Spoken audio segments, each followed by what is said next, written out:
नमस्कार बच्चों, आप सबका हार्दिक स्वागत है आपका प्यारा channel A to Z study point पर। आज हम देखेंगे क्लास 9th की गणित 12.2 का अध्ययन करेंगे और क्वेश्चन नंबर 4 देख रहे हैं।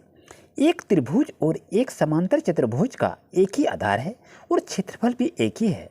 यदि त्रिभुज की भुजाएं 26 सेंटीमीटर, 28 सेंटीमीटर और 30 सेंटीमीटर हैं तथा समांतर चतुर्भुज 28 सेंटीमीटर के आधार पर स्थित है तो उसकी संगत ऊंचाई ज्ञात करें।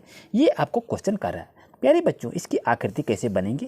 तो ये आपकी आकृति को देख रहे हैं, ये आपका समचतुर्भुज है और ये देखिए इसमें से ये त्रिभुज को इंडिकेट किया है। तो ये भुजा यहाँ से आपका कितना 30 और ये कितना है 26 और ये कितना है 28 है। और ये देख रहे भुजा का नाम लिखेंगे ABCD और यहाँ E होगा और ये आपका कोई भी नाम रख सकते हैं इसमें। तो इसी पर आपको इंडिकेट करते हुए बनाना है। एक त्रिभुज और एक समांतर चतुर्भुज इसी में से आपको दर्शाया गया है जो कि एक ही आधार पर दोनों है। ये देख रहे हैं, ये आधार दोनों एक ही पर है। तो इसको सॉल्यूशन कैसे करेंगे, आइए इसको देखते हैं। अब यहाँ पर देखें, ये फिगर बना हुआ है। इसी फिगर पर हम लिखेंगे कि समांतर चतुर्भुज ABCD, जैसे ABCD हुआ, तथा त्रिभुज AEB, त्रिभुज क्या है AEB, एक ही आधार पर स्थित है। ये देखिए दोनों एक ही आधार पर स्थित है, यहाँ तक कोई दिक्कत समझने में नहीं है। अब इसके आगे लिखेंगे कि AB कितना है। यहाँ आपको देखें कि AB कितना है। AB आपका 28 सेंटीमीटर है, तो ये भी आपको यहाँ पर लिखना है। यहाँ पर लिखिए AB कितना हो गया, AB आपका 28 सेंटीमीटर है। AE कितना है, AE आपका यहाँ से देखिए A और E, AE कितना है 30 सेंटीमीटर है, तो यहाँ पर क्या लिखेंगे 30 सेंटीमीटर को लिख लेंगे। उसके बाद इसमें देखें EB, E और B, EB की लंबाई कितनी है 26 सेंटीमीटर है। यहाँ पर लिखेंगे E और B कितनी है, E और B की 26 सेंटीमीटर हो गया। यहाँ तक समझने में आपको कोई दिक्कत नहीं है कि आखिर हम क्या लिखे हैं। अब आगे की कार्रवाई कैसे करेंगे, तो हमको ज्ञात क्या करना है, ध्यान दीजिए, आपको ज्ञात करना है, तो ज्ञात क्या करना है कि समांतर चतुर्भुज क्या कहता है, समांतर चतुर्भुज हमको ज्ञात करना है। समांतर चतुर्भुज की संगत ऊंचाई कितनी है। यहाँ जो ये समांतर चतुर्भुज है इसकी संगत ऊंचाई कितनी है, ये आपको निकालने के लिए कहा रहा है। इसको निकालेंगे कैसे, तो यहाँ पर आप लिखेंगे किस में निकालने के लिए कहा रहा है, तो त्रिभुज AEB में कहा रहा है। इसमें ये देख रहे हैं AEB में कहा रहा है, तो संगत ऊंचाई त्रिभुज AEB में हमको निकालने के लिए कहा रहा है। तो इसको क्या लिखेंगे, तो इसको लिख लीजिए A बराबर कितना हो गया, A बराबर आपका 30 सेंटीमीटर हो गया।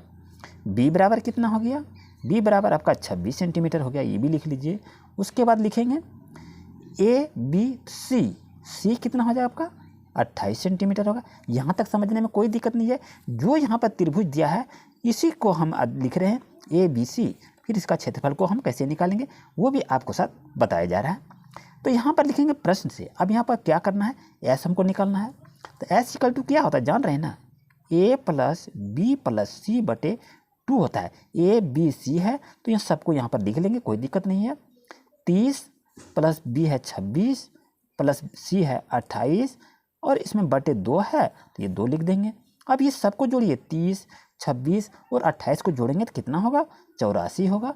84 में 2 से आपको 2 से 84 में आपको क्या करना, भाग देना है। तो भाग देंगे तो कितना होगा, 42 दूनी 84 सेंटीमीटर होता है। अब यहाँ तक ऐसा देखिए, अब प्रश्न से कह रहा है कि क्षेत्रफल निकालना है। प्यारे बच्चों ध्यान रहे, प्रश्न से यहाँ कह रहा है, क्या कह रहा है कि क्षेत्रफल निकालने के लिए। तो क्षेत्रफल हम कैसे निकालेंगे, तो यहाँ पर लिख लीजिए। अब यहाँ कह रहा है समांतर चतुर्भुज का क्षेत्रफल बराबर है त्रिभुज का क्षेत्रफल। यही तो कह रहा है ना, त्रिभुज का क्षेत्रफल। तो इसको हम निकालेंगे कैसे, फाइंड आउट करेंगे, ये तो काफ़ी झमेला है, लेकिन घबराने की कोई बात नहीं है। अब ध्यान से आप देखेंगे ना तो अच्छी तरह से इसको आप निकाल सकते हैं। तो अब यहाँ क्या लिखेंगे, AB, हमको AB निकालना है। तो AB देखिए, AB प्लस D यहाँ करना है, AB गुना DM कहाँ है, ये आपका AB हो गया और ये क्या है DM हो गया। ये आपका आधार है, ये आपकी ऊंचाई है। तो ये समांतर चतुर्भुज का क्षेत्रफल हो गया, आधार गुना ऊंचाई होता है, यहाँ तक कोई दिक्कत नहीं है। आप कहते हैं त्रिभुज का क्षेत्रफल, तो त्रिभुज का क्षेत्रफल क्या होता है आप नहीं जानते हैं, हाँ आप जानते हैं, S का मान S minus B S minus C होता है। ये समांतर चतुर्भुज का क्षेत्रफल लंबाई गुना चौड़ाई हो गया, त्रिभुज का क्षेत्रफल ये आपका हो गया। अब इसको पुटअप करके यहाँ पर हम लिख देंगे। यहाँ क्या लिखेंगे, ए बी बराबर कितना दिया है, ए बी बराबर आपका 28 सेंटीमीटर है, तो ए बी बराबर यहाँ क्या लिखेंगे 28 सेंटीमीटर, और यहाँ कितना है डीएम नहीं मालूम है, ये डीएम की ऊंचाई हमको निकालना है ना, तो डीएम मालूम हमको नहीं है, तो डीएम को हमको निकालेंगे। अब यहाँ रूट ओवर अंडर लगा दीजिए। एस की वैल्यू प्यारे बच्चों कितना निकला है, एस का 42 निकला है, तो एस का यहाँ पर क्या करेंगे 42 लिखिए, फिर 42 घटा ए का वैल्यू कितना दिया है, ए का वैल्यू 30 है, तो यहाँ पर आप 30 लिख लीजिए, ब्रैकेट बंद। फिर एस का वैल्यू 42 है, बी है, बी का वैल्यू 26 है, 26 लिखिए। फिर यहाँ लिखेंगे 42 घटा 28 लिखेंगे, क्योंकि सी का वैल्यू हम लिख रहे हैं। यहाँ तक समझने में कोई दिक्कत नहीं है। अब यहाँ पर देखिए 28 और डीएम है, तो वो एज ए लाइक यहाँ मेरा तो चलते रहेगा अभी, कि जब तक आगे हम नहीं निकाल पाएंगे डीएम की वैल्यू को। तो अब इसको सॉल्यूशन करते चलिए। क्या सॉल्यूशन करेंगे, 42 गुना 42 में 30 घटाएंगे, तो 42 में 30 घटाएंगे कितना होगा 12 होगा, गुना बीच में चिन्ह है गुना दीजिए। 42 में 26 को घटाएंगे, तो 42 में यदि 26 को घटाएंगे कितना होता है मालूम है 16 होता है, 16 लिख लीजिए। फिर 42 में 28 को घटाएंगे, 42 में 28 घटाएंगे कितना होगा 14 हो जाएगा। यहाँ तक समझने में आपको कोई प्रॉब्लम नहीं होनी चाहिए। जो कि आपके पास ये फिगर है, इसी फिगर पर आप बनाए रहें। अब यहाँ पर लिख लीजिए 28 गुना डीएम।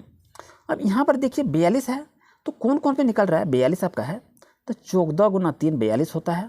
यहाँ तक कोई दिक्कत नहीं होनी चाहिए। 3 गुना 4 करते हैं तो 12 होता है।